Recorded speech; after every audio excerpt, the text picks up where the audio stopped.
Iran's military says it targeted Israeli air bases and headquarters in Tel Aviv.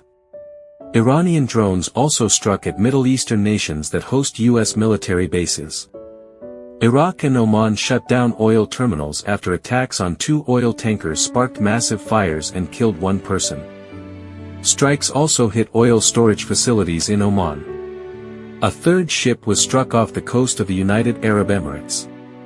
In Dubai, an Iranian drone struck a residential building, sparking a fire, while 4 people were injured by attacks on Dubai International Airport.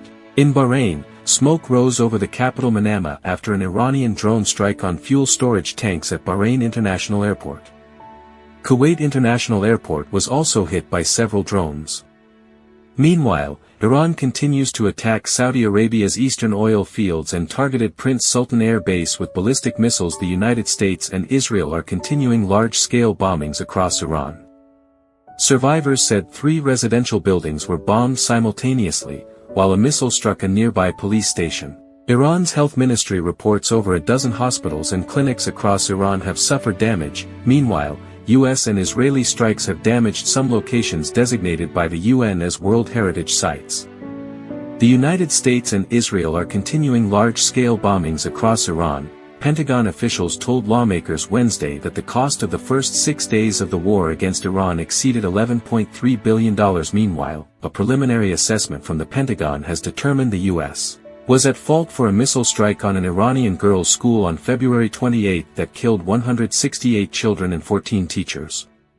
The United States insists it attacked Iran to curb direct threats from the Islamic Republic, but legal experts say the dangers cited by Washington do not justify war under international law.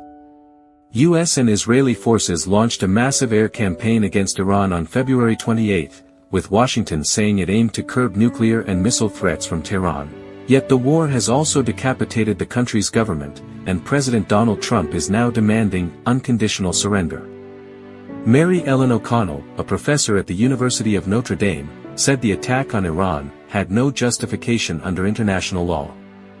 The law is clear that international disputes are to be resolved using peaceful means such as negotiation, mediation, the intervention of international organizations, so no shred of such evidence has been provided. The administration has not even bothered to argue that Operation Epic Fury complies with international law.